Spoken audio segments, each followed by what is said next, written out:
অন্য কোনো লিগটাতে। ওয়াও! কত সুন্দর একটি বিদায় দিতে দেখতে পেয়েছি আমরা গোল্টু ভাইয়ের কাছ থেকে FFPNUকে। আমার মনে হয় না ডমিনেশন করলেও এত প্রশংসার মাধ্যমে বিদায় তারা পেত। বাট পেয়েছে তারা সেটা। রেড ক্লিফ আমরা আরো একবার সেখানে ম্যাচের দিকে ফিরবো।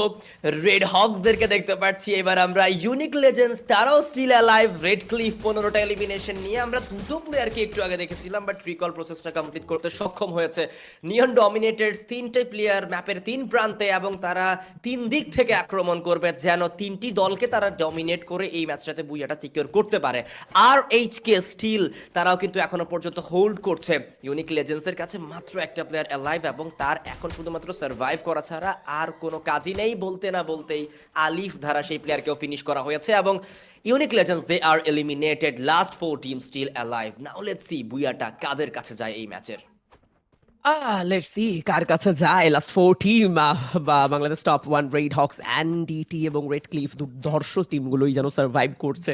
তবে 15 এলিমিনেশনে পুরোপুরি ফুলে ফেপে আছে, একদমই বোম ব্লাস্টিং একটা ফুলে ফেপে থাকা যেটাকে বলা যায়। ইয়াস, এই বোম ব্লাস্টিং পারফরম্যান্স আমরা পাচ্ছি। সিঙ্গুলার প্রথমে অ্যাথলেই ডাউন হবেন এনডিটি।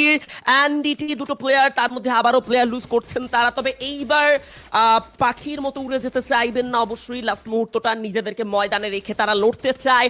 লং থেকে প্রেশার, তবে হোপ ভরসার জায়গাটা তিনি অবশ্যই ধরে রেখেছেন। আরডিএর যে ব্যাপারটা নিয়ে আমরা কথা বলছিলাম, 3টি টিম যুক্ত আছে, তবে 4টি টিম, সরি, তবে সেখানে রেড হক অনেকটাই চুপটি করে বসেছিল। তবে এবার তারা চুপ থাকবেন না। বাংলাদেশ টপ 1 সব থেকে বড় প্রতিদ্বন্দ্বী রাহাত ডাউন দিবেন, পাল্টা আঘাত দিচ্ছেন রেড হকস এন্ট্রিতে। ব্লেড, আবারও ব্লেডের এন্ট্রি, আরো একটা charge, and good bye Bangladesh top 1। This is the show of team Red Hawks.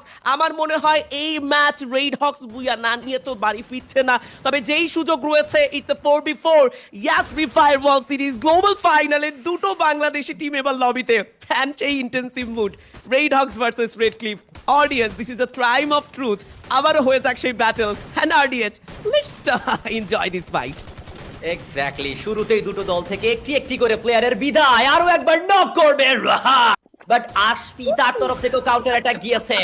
1v2 scenario, Red Cliff now they are in danger. Ashik একমাত্র প্লেয়ার জীবিত on the other side. Red Hawks they have two players, Rahat Flicker দুজনেই জীবিত। Ashiq open গ্রাউন্ডে একা পড়ে গিয়েছে।